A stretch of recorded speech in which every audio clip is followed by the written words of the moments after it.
Capítulo 39. Não demorou muito para Eunice reencontrar Hermes. Depois que ele recebeu alta do hospital, ela passou a frequentar a casa dele. Saía do seu turno, passava na casa dele, trocava os curativos e conversavam muito. Por que não me procurou depois que sua esposa morreu? Primeiro, porque tive aquela crise de consciência e a expulsei de minha vida. Fiquei muito magoada com sua atitude. Não consegui entender. Logo depois você sumiu. Fui cortejada por Paulo, estava carente e deixei-me envolver. Então, este era outro ponto. Eu até tive uma recaída. Como assim uma recaída? Eunice não entendeu.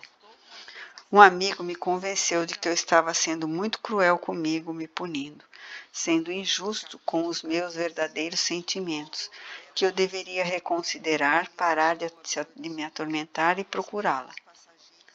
E por que você não me procurou? Porque você estava namorando. Você soube por meio de quem?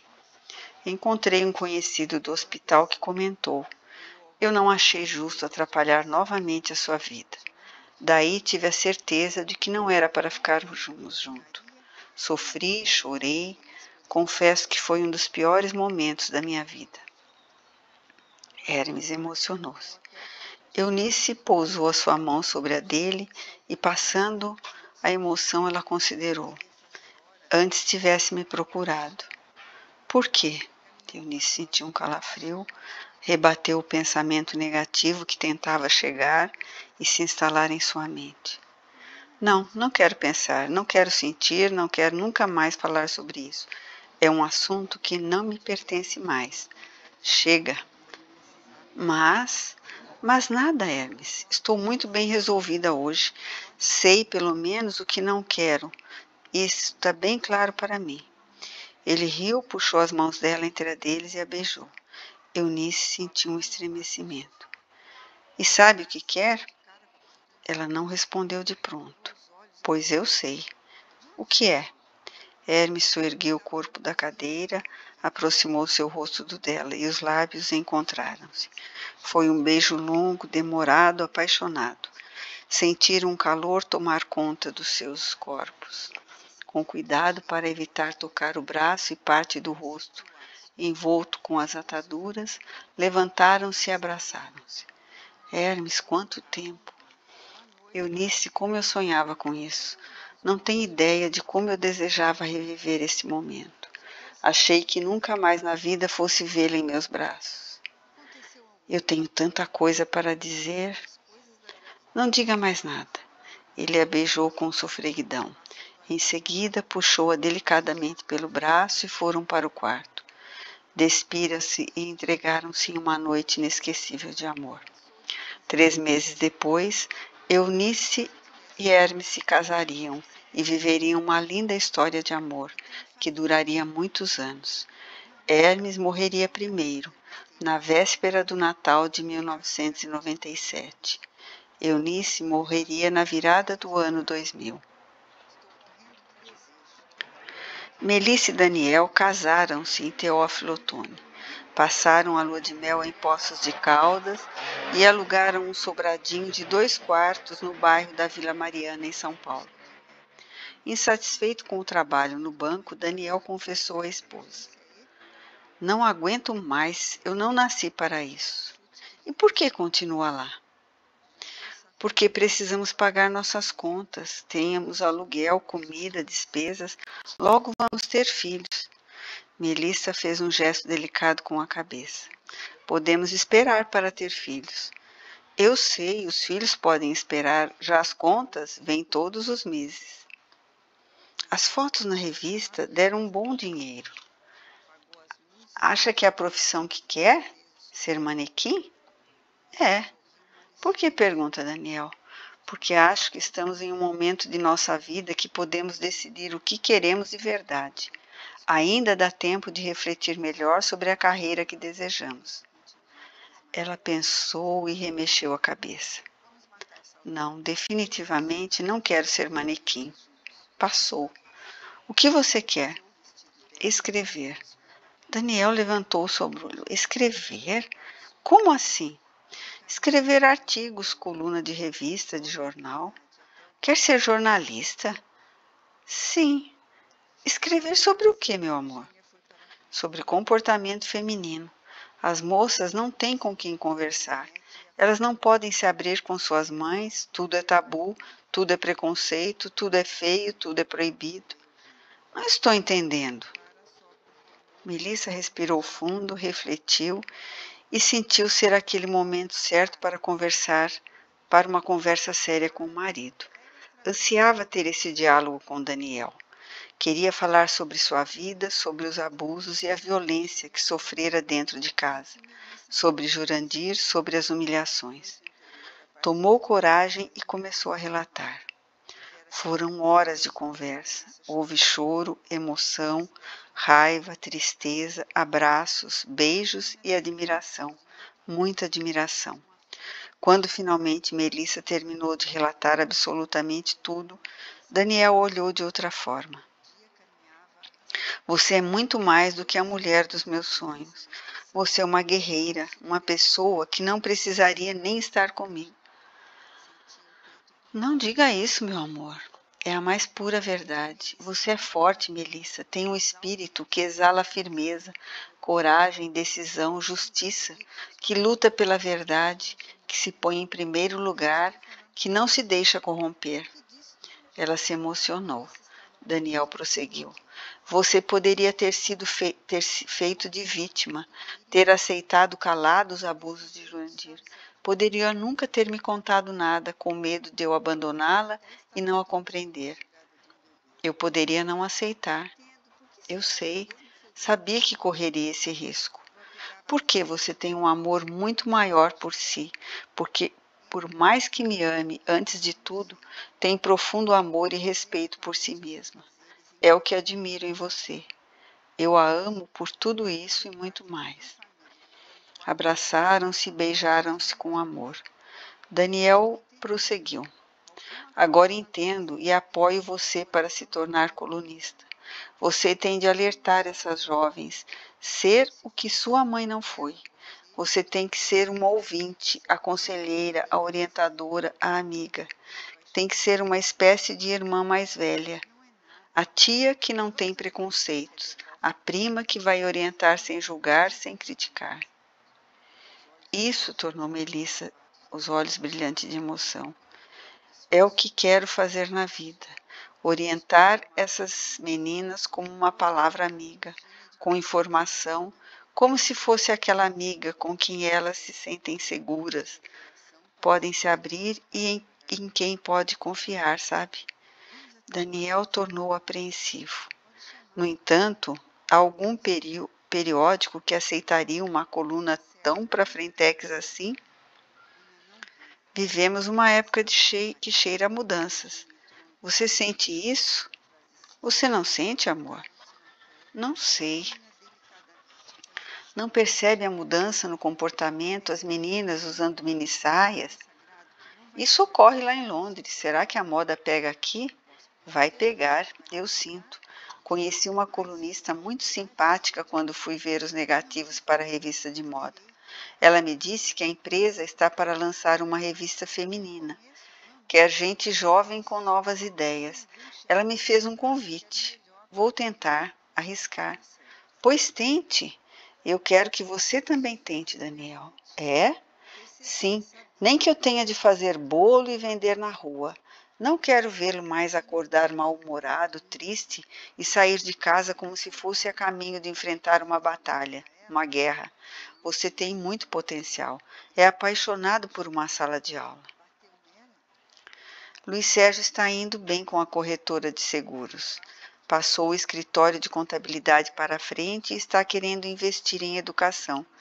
Está com vontade de montar um cursinho, a fim de preparar alunos para o vestibular, sabe? Daniel falava com os olhos e os olhos brilhavam. Melissa percebeu o entusiasmo e incentivou. Meu amor, chame o Luiz Sérgio para conversar. Eu não tenho um tostão. Sua mãe não quer que você e suas irmãs vendam o casarão de Teófilo Otoni? Sim, mas mamãe precisa de uma casa. Precisamos dividir o dinheiro e dar a parte que é dela por direito, nada mais justo. Tenho certeza de que Eunice não vai querer saber de dinheiro. Ela e Hermes estão vivendo muito bem em Salvador. Solange teve o tal sonho revelador. Mudou da água para o vinho e vive com aqueles 3 amigos. Moderníssima. Daniel não conteve o riso. Solange ficou maluquinha. Maluquinha, mas se encontrou. Está feliz e é o que importa. Tenho certeza de que vai querer só a parte dela. E sua mãe pode comprar um bom sobrado confortável com a parte de Eunice. Você usa sua parte. Daniel a cortou. Eu queria usar a minha parte para comprar a nossa casa, ou dar entrada em uma. Nisso pensamos depois. Agora, o mais importante é a nossa realização profissional. Depois que estivermos felizes e realizados, depois de correr o mundo, viajar bastante, pensaremos em casa e em filhos. O que me diz? Ele a beijou com amor e respondeu: Você é quem manda, eu concordo com tudo. Assim foi. Venderam o casarão, Eunice pegou a sua parte generosa, completou o dinheiro para comprar um confortável sobrado, também na Vila Mariana, para Leonor e Ione. Leonor aproveitou a bondade da filha e do genro e não reclamou de ganhar um amplo sobrado de 3 quartos. Ficou muito feliz. Só ficou atarantada quando Daniel pediu demissão do banco. Aquilo era muito para sua cabeça. Certo dia, Leonor disse: Ione, tive uma ideia. Já sei, a senhora vai alugar um dos quartos, né? Não, vamos morar na edícula, lá nos fundos. Eu é que vou morar na edícula, a senhora vai viver aqui na frente. Ione, estamos velhas. Uma precisa ajudar a outra. Já passamos por tantas coisas juntas. E de mais a mais, a edícula tem 2 quartos, um banheiro, uma salinha e uma cozinha. Pequena, diga-se de passagem. Ideal para nós duas. Não tem escadas. Melhor ainda, porque nesta idade qualquer degrau é um vilão. Ione riu. Vamos viver apertadas. Qual nada? Nesta idade, vivemos um pouco. Chega de ostentação. E a casa é grande. Vamos transformar em uma escola. Escola? Sim, escola de etiqueta. Ione meneou a cabeça para os lados. Só a senhora mesmo. Agora que peguei gosto, vou trabalhar até morrer. Decoraram a edícula com capricho e gosto. Transformaram a casa em graciosa escola e logo pipocaram os alunos. Leonor precisou contratar ajudantes, secretárias e 2 faxineiras. Foi um sucesso. E ela cumpriu o prometido. Trabalhou até morrer numa tarde de agosto, quando ainda garoava em São Paulo, em 1977. Ione morreu um ano depois, também de causas naturais. Luiz Sérgio acreditou e apostou no sonho de Daniel.